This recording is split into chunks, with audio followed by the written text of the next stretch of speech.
जय माता की मित्रों। जैसे कि हम लोग राशिफल का बात कर रहे हैं अभी आने वाले महीने की अप्रैल अप्रैल का राशिफल का सीरीज मैंने चालू किया है। तो मेष वृष मिथुन का मैं बता चुका हूँ। आज बात करते हैं कर्क राशि की। कर्क राशि मतलब आपका चंद्रमा अगर कर्क में है तो आपकी राशि कर्क हुई। उसी के विषय में आज हम लोग बातें करेंगे कि कर्क राशि के लिए अप्रैल का महीना कैसा हो सकता है। कोई भी राशिफल 100% कभी भी नहीं मिलता है, ये हमेशा मान के चलिए, क्योंकि इसमें अष्टक वर्ग नक्षत्रों का प्रभाव, जो कि मैं पहले बता चुका हूँ आप लोगों को, नक्षत्रों को कैसे देखना है राशियों के साथ गोचर में, और फिर दशा महादशा अंतरदशा, वो सब का बहुत इफेक्ट होता है। हाँ, राशियों से हम लोग ये ले सकते हैं कि इस समय का हम लोगों का जो टाइम है वो अच्छा है या थोड़ा गड़बड़ है। विशेष इफेक्ट के लिए आपको पूरी तरह देखना पड़ेगा कि अष्टक वर्ग में उस जगह में कितने अंक आपको मिले हुए हैं, आपकी दशा कौन से ग्रह की चल रही है, और वो आपकी लगन कुंडली में कौन से भावों का मालिक है, उसका अंश कितना है, किसी का वेद उसके साथ तो नहीं हो रहा है। ये सब बहुत सी बातें हैं जो देखनी पड़ेगी। लेकिन राशियों का इफेक्ट भी अपना एक इफेक्ट है, और गोचर में जो ग्रह चलते हैं उसी के हिसाब से राशि का फलादेश होता है। तो मैं ज़्यादा आपका टाइम नहीं लेते हुए सीधे राशि के ऊपर ही आता हूँ। कर्क राशि जैसे चंद्रमा का राशि है, लगन का मालिक चंद्रमा हुआ, जो फिलहाल तीसरे घर में इस तारीख को नया संवत्सर हम लोगों का चालू होगा। मैंने 6:32 सुबह का गुवाहाटी का कुंडली यहाँ पे लगाया है, और कर्क राशि का चंद्रमा जो है वो तीसरे घर में बैठा हुआ है। जाहिर है चंद्रमा 2-2.5 दिन के बाद में चेंज हो जाएगा आपका, तो चंद्रमा का विशेष इफेक्ट तो गोचर में एनी टाइम चलते ही रहता है इंसान के ऊपर। चंद्रमा को आप पूरी तरह अगर नोट करके भी रखें तो डेली बेसिस पे भी हम लोगों को बहुत फर्क पड़ता है इसका, कि हम लोगों को पता चल जाता है आज चंद्रमा थोड़ा हमारा कमज़ोर है, तो कोई नए काम में या कोई शुभ काम में हम लोग उसको देख के चले तो शायद वो अच्छे से उसको डील कर सकते हैं। बाकी चंद्रमा तीसरे घर में है, लगन का मालिक, तो जाहिर है इस दिन या उसके अगले दिन तो आपके लिए बहुत ही अच्छा रहेगा। आपका काम में भी मन लगेगा, आपका भाई बहनों से भी अच्छा ट्यूनिंग रहेगा, और पराक्रम में भी वृद्धि होगी, शरीर भी स्वस्थ रहेगा, दिमाग भी कूल रहेगा। अब आते हैं केतु की।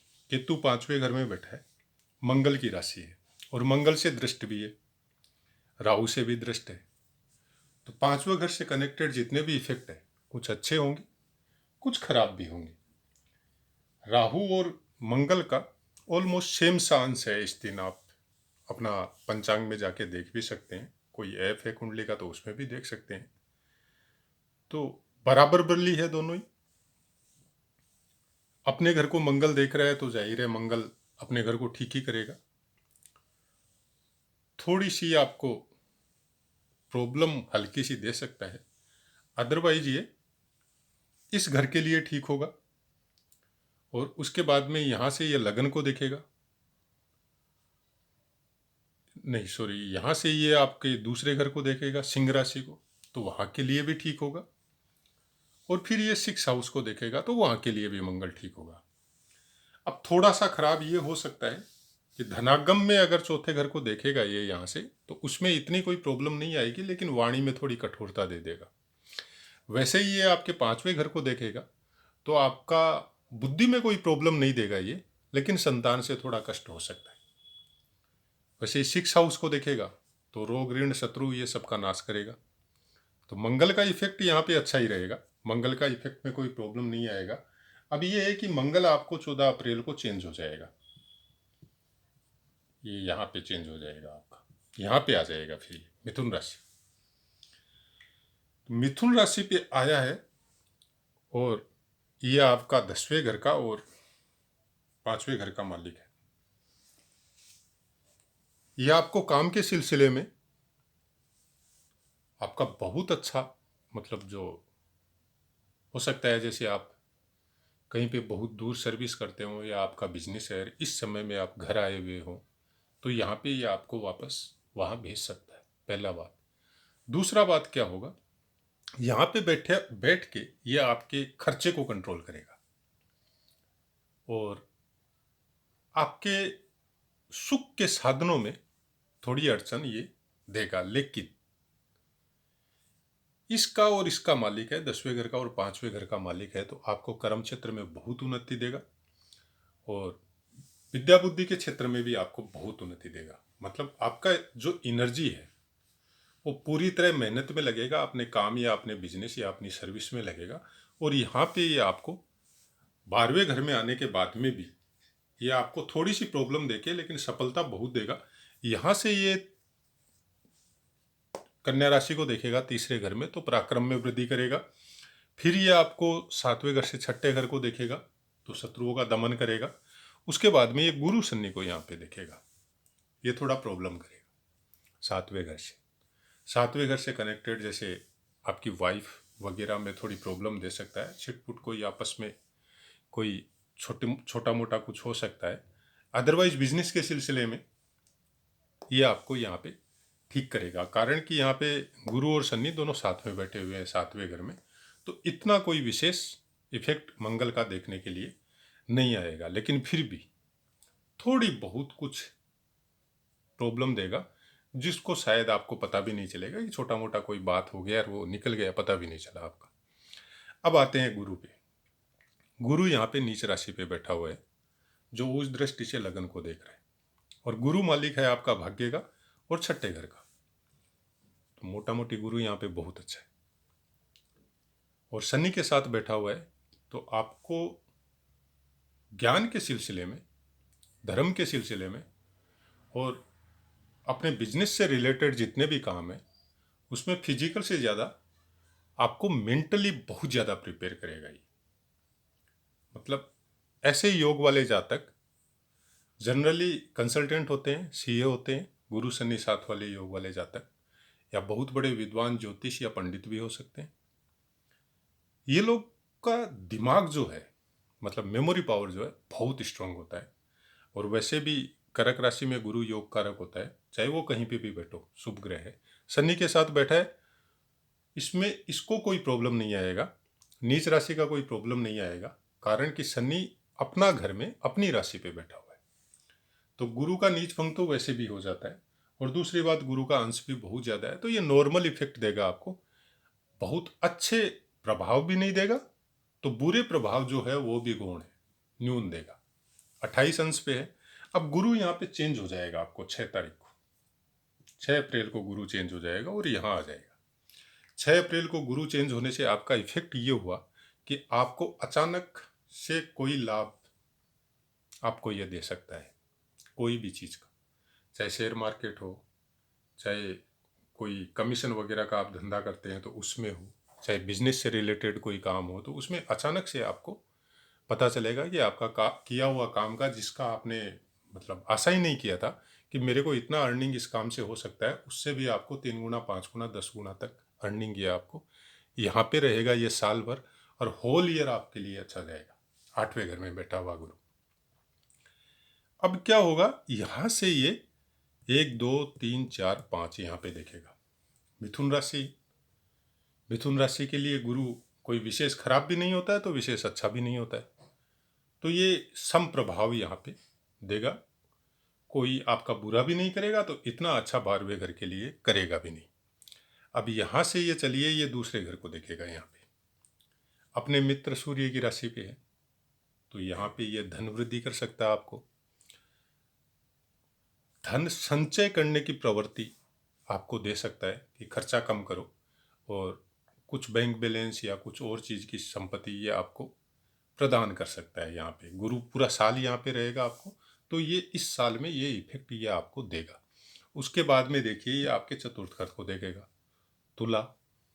तुला को जब ये देखेगा और भाग्य का मालिक है, तो ये आपको स्थायी संपत्ति का योग यहाँ पे बनाता है। इस समय में, इस साल में आप कोई लैंड वगैरह परचेज कर सकते हैं, अपना घर बना सकते हैं, या सुख के कोई साधन है, सपोज नया गाड़ी लेना है या कोई बना बनाया घर लेना है, तो ऐसा कुछ आपको ये पूरा साल का, मतलब गुरु तो पूरा साल रहेगा इसलिए मैं पूरा साल का ही बता रहा हूँ, अदरवाइज अप्रैल का मैंने बताया है अभी। तो ये ऐसा कुछ आपके साथ सुख के साधन जुटाने में गुरु का बहुत बड़ा हेल्प आपको इस साल में मिलेगा। अब चलते हैं बुध की तरफ। बुध आपका 8वें घर में बैठा हुआ है और ये 17 अप्रैल को चेंज हो जाएगा। 8वें घर में जो बुध बैठा हुआ है वो आपके तीसरे घर का मालिक है और 12वें घर का मालिक है। तो इसको आप अच्छा भी बोल सकते हैं, कारण कि तीसरे घर का और 8वें घर का मालिक, 12वें घर का मालिक अगर 8वें घर में बैठता है तो आपको कोई खराब प्रभाव इसका देखने को नहीं मिलेगा। यहाँ पे बैठ के ये आपको दिमाग के मामले में एक राइट वे देगा। मतलब फालतू का कोई भी चीज में आपका दिमाग नहीं लगेगा और आप जो भी वर्क करेंगे वो छुप के करने का प्रवृत्ति आपको ये देगा। यहाँ पे रह के ये आप जनरली कोई एडवर्टाइजमेंट अपने कामों का नहीं करेंगे और गुरु की वजह से इसका इफेक्ट ऐसा होगा कि आप अचानक से मतलब कोई काम किया और उसमें सक्सेस भी हो गए और उसके बाद में लोगों को पता चला कि इसने ये काम कब चालू किया, कब इसने फाउंडेशन किया, कब इसने सोचा, लेकिन काम तो चालू हो गया, पता भी नहीं चला। तो ऐसा कुछ बुद्ध ये गुप्त, हर काम को गुप्त रहने का प्रवृत्ति 8वें घर में बैठ के देगा। कुछ प्रॉब्लम कमर से नीचे के हिस्से में बुध की वजह से आपको कुछ प्रॉब्लम आ सकती है, कोई बीमारी वगैरह में कुछ प्रॉब्लम क्रिएट कर सकता है और कुछ मेंटली आपको बहुत ज़्यादा ये शार्प दिमाग जिसको बोलते हैं हम लोग, जैसे आप गुप्त ज्ञान में या कोई तंत्र मंत्र में अगर उस लाइन में अगर आप है तो इस समय कोई ऐसी कोई साधना आप कोई भी देवता या कोई तंत्र मंत्र की साधना इस पीरियड में आप कर सकते हैं। 17 तारीख को ये भाग्य भाव में चलेगा, यहाँ पे थोड़ा ये प्रॉब्लम देगा, कुछ सिम्टम्स क्रिएट करेगा जिसकी वजह से आपका किया हुआ फैसला अपने दिमाग, क्योंकि बुद्ध बुद्धि का कारक है, तो आपको यहाँ पे कुछ जो कर रहे हैं काम कुछ में कुछ दिमाग की वजह से डिस्टरबेंस दे सकता है स्लाइट।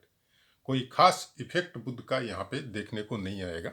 उसका कारण है कि यहाँ पे बुद्ध आपको अकेला नहीं रहेगा, पहले से बैठे हुए हैं, शुक्र भी बैठे हुए हैं, सूर्य भी बैठे हुए हैं, तो उनका इफेक्ट आएगा इसके साथ।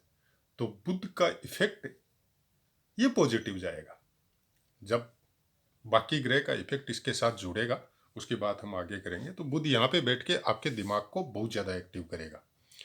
अब लेते हैं सूर्य को। सूर्य मीन राशि पे और दूसरे घर का मालिक है 12वें घर में बैठा हुआ है, 9वें घर में बैठा हुआ है भाग्य में।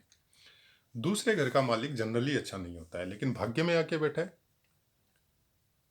तो यहाँ पे एक्स्ट्रा कुछ एनर्जी आपको देगा और बुध के साथ में बैठ गया तो फिर वो कुछ योग भी बनाएगा कि आपका दिमाग का जो पावर है उसको राइट वे के अंदर लेके जाए। अब यहाँ पे शुक्र बैठा है मीन राशि का, 14 तारीख को सूर्य भी चेंज हो जाएगा, ये आपको मेष में यहाँ आ जाएगा। तो ये आपके कर्म क्षेत्र में, आपके जो भी वर्क है, बिजनेस है या सर्विस है, उसके क्षेत्र में ये आपको अचानक से सम्मान और धन संपत्ति दिलवाने का यहाँ पे ये सिस्टम क्रिएट करेगा। क्योंकि 14 तारीख को जैसे ही आएगा तो ये पूरा अप्रैल तक यहीं पे रहेगा, तो ये आपको खराब फल देके नहीं जाएगा, सूर्य बहुत अच्छा फल देके जाएगा। अब शुक्र जो है वो 11 तारीख को चेंज हो जाएगा, ये शुक्र भी वापस सूर्य के साथ चला जाएगा। सूर्य और शुक्र दोनों 10वें घर में साथ हो जाएंगे, दोनों का ही सुपर फल आपको यहाँ पे मिलेगा, बहुत अच्छा फल मिलेगा और बहुत ही सुंदर फल मिलेगा। इस समय में गुरु योग कारक हो रहा है आपका, क्योंकि गुरु भी 6 अप्रैल को चेंज हो जाएगा, 8वें घर में आ जाएगा और शुक्र और सूर्य भी यहाँ पे बैठ के और इस भाव को देखेंगे। माना सूर्य यहाँ पे तुला राशि को नीच दृष्टि से देखेगा उच्च में बैठ के। उच्च में बैठेगा तो इस क्षेत्र को बढ़ाएगा, लेकिन शुक्र साथ में बैठेगा तो वो अपना अपना राशि को देखेगा, तो वो इसका फल बढ़ाएगा। वैसे भी शुक्र जब अपना घर को देखेगा तो यहाँ पे भोग के संसाधन, जमीन, लैंड या फ्लैट, ये सब का इंडिकेशन यहाँ पे शुक्र भी दे रहा है और गुरु भी दे रहा है।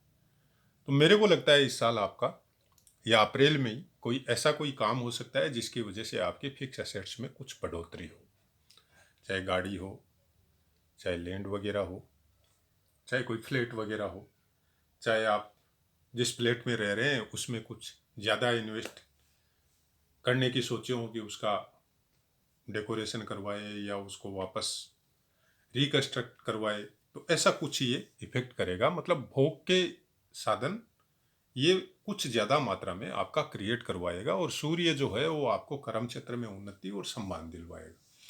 तो सूर्य और शुक्र का योग तो यहाँ पे कोई प्रॉब्लम नहीं है, बहुत अच्छा है। अब बुध यहाँ पे फिर अकेला रह जाएगा, तो ये कुछ प्रॉब्लम यहाँ पे भाग्य भाव में क्रिएट करेगा। अचानक से आपको, जैसे आपका प्रोग्राम बना हुआ था, आपको कोई धर्म संबंधित कोई काम, यज्ञ, हवन या कोई धार्मिक यात्राएं करनी थी, लेकिन बुध की वजह से आपका वापस दिमाग घूमेगा और आप उससे छोड़ के वापस अपने वर्क में लग जाए। तो ऐसा कुछ ये अप्रैल में ये बुध कर सकता है आपके साथ। अब चलते हैं राहु की तरफ। राहु यहाँ पे 11वें घर में बैठा है। आप सब जानते हैं 11वें घर में कोई भी ग्रह जो बैठता है, और खासकर पाप ग्रह, तो आपको अच्छा ही फल देंगे। तो 11वें घर का राहु इस घर को और ज्यादा बड़ा बना देगा। मतलब सूर्य यहाँ पे आपको मेहनत देता है, आपके कर्म क्षेत्र में उन्नति देता है, आपके वर्क में उन्नति देता है, आपकी फिजिकल फिटनेस अगर अच्छा करता है तो 11वें घर से उस चीज को लाभ में कन्वर्ट करने का काम फिर राहु करेगा। और राहु बहुत ज्यादा इनकम यहाँ पे 11वें घर में बैठ के आपको देगा। हालांकि मंगल साथ में बैठा हुआ है, लेकिन मंगल भी इतना कोई प्रॉब्लम यहाँ पे करेगा नहीं। दूसरी बात, मंगल 14 तारीख को चेंज भी हो जाएगा, लेकिन राहु यहाँ पे 1.5 साल रहेगा। तो गुरु यहाँ पे 1 साल रहेगा, राहु यहाँ पे 1.5 साल रहेगा, और शनि यहाँ पे 2.5 साल रहेगा। तीनों का कॉम्बिनेशन आपको इस साल कुछ न कुछ एक्स्ट्रा आपके कर्म क्षेत्र में, आपके बिजनेस में और आपकी कैपिटलाइजेशन में, कि जो असेट्स आपके पास एट प्रेजेंट है, या आप पिछले पीरियड से, क्योंकि शनि भी चेंज हुआ है, गुरु भी चेंज हो और राहु भी चेंज हुआ है, तो ये तीनों चीजें जो तकलीफ आपने पिछले 1-2 सालों में भोगी है, उस तकलीफ से निकाल के, और जितना आपका एक्सपेंडिचर अननेसेसरी हुआ या तकलीफ जो आपको आई, वो सबका 5 गुना 10 गुना करके जाएगा ये 2.5 साल या 1.5 साल के पीरियड में। खासकर राहु और गुरु ये आपको बहुत अच्छा इफेक्ट देके जाएगा। और जहाँ तक मेरे को लग रहा है, कर्क राशि के लिए ये साल बहुत सुंदर है। बहुत अच्छा काम करेंगे, बहुत अच्छा बिजनेस करेंगे, या बहुत अच्छा सर्विस में प्रोग्रेस होगा, और इनकम के साधन कुछ अलग टाइप के क्रिएट होंगे। मतलब जो चीजें आप कर रहे हैं शुरू से, उन चीजों में कुछ बदलाव राहु की वजह से होगा। वो अचानक होगा, कोई आपके सोच समझ के करने की वजह से नहीं होगा। मतलब आपने सोचा हुआ कुछ ही है और हुआ कुछ ही, और उसका पॉजिटिव इफेक्ट या उसका अच्छा इफेक्ट जिसको बोला जाता है, वो आपको इस पीरियड में नजर आएगा। अब बात यह है कि ओवरऑल कर्क राशि का फल अप्रैल का ठीक ठाक, न अच्छा न ज्यादा अच्छा न कुछ बुरा। बुरा तो आप मतलब मोटा मोटी थोड़ा बहुत मान सकते हैं बुध की वजह से, बाकी कोई ग्रह इतना कोई खराब इफेक्ट नहीं दे रहा है। लेकिन ये यहाँ पे आपको राहु और केतु की वजह से 5वें घर में कुछ प्रॉब्लम यहाँ पे क्रिएट होगी, जिसकी वजह से संतान क्षेत्र हो, विद्या बुद्धि का क्षेत्र हो, उसमें थोड़ी प्रॉब्लम यहाँ पे क्रिएट करेगा राहु और मंगल और केतु का योग। इस साल में जो बच्चे आपके कंपटीशन एग्जाम में जा रहे हैं, या पढ़ाई लिखाई में कोई नया डिप्लोमा लेने के लिए जा रहे हैं, तो उनको थोड़ा सा अपना बुध का जो इफेक्ट है उसको कम करना पड़ेगा, क्योंकि विद्या बुद्धि के क्षेत्र में अगर कुछ प्रॉब्लम है तो उसका निवारण बुध के द्वारा होता है। तो आप बुध के कुछ उपाय या बुध संबंधित सरस्वती पूजा वो अगर करें, या विष्णु पूजा करें, गणेश पूजा भी कर सकते हैं, वो अगर करके आप इसका निवारण करते हैं तो ये महीना नहीं, पूरा साल ही बहुत सुंदर जाएगा फिर। लेकिन अगर बिजनेस वगैरह में है, सर्विस में ऑलरेडी है, तो फिर इतना कोई खराब इफेक्ट बुध का देखने को नहीं आएगा। बुध का इफेक्ट खाली जो बच्चे पढ़ रहे हैं या जो कंपटीशन एग्जाम में जा रहे हैं या कोई डिप्लोमा लाइन में जा रहे हैं, फर्स्ट इंटर हुए हैं, उनके लिए थोड़ा बहुत गड़बड़ हो सकता है। बाकी ग्रह बहुत अच्छा है, और बिजनेस और सर्विस करने वालों के लिए कोई प्रॉब्लम नहीं है, क्योंकि बुध का इफेक्ट ज़्यादा टाइम नहीं रहता है, थोड़ा सा टाइम में बुध का इफेक्ट रहता है। बुध, शुक्र, मंगल, चंद्रमा, सूर्य, ये सब चेंज होते रहते हैं। तो इसीलिए मैंने अप्रैल का बोला। अप्रैल महीने के लिए हो सकता है बुध का कुछ इफेक्ट थोड़ा कुछ प्रॉब्लम दे, लेकिन जैसे ही वो चेंज होगा, सपोज राहु के साथ जाके बैठेगा, उस समय में अगर कोई डिप्लोमा लाइन में या कोई एग्जाम में या कुछ और कोई काम में 2 महीने बाद में या 3 महीने बाद में जैसे ही बुध यहाँ आएगा राहु के साथ, तो आपके पास क्वेश्चन वही आएगा इंट्रेंस एग्जाम में जो आपने याद किया हुआ है, और अचानक से क्लिक हो जाएगा और आप निकल जाएंगे उसमें से। तो ऐसा कुछ बुध का इफेक्ट होता है। बुध की प्रॉब्लम खासकर माइंड पे होती है या स्किन पे होती है। तो इसका कोई ज़्यादा दिन इफेक्ट भी नहीं रहता है, थोड़े दिन रहता है ये, और उसके बाद में ये अगली राशि में प्रवेश करता है। तो आप पंचांग के हिसाब से वैसे देख सकते हैं कि बुध मेरा कब चेंज हो रहा है। और बाकी डीपली अगर आपको देखना है, जैसे नक्षत्र कौन सा है, नक्षत्रों के हिसाब से क्या है, तो मैंने पीछे के वीडियो में सब बताया हुआ है।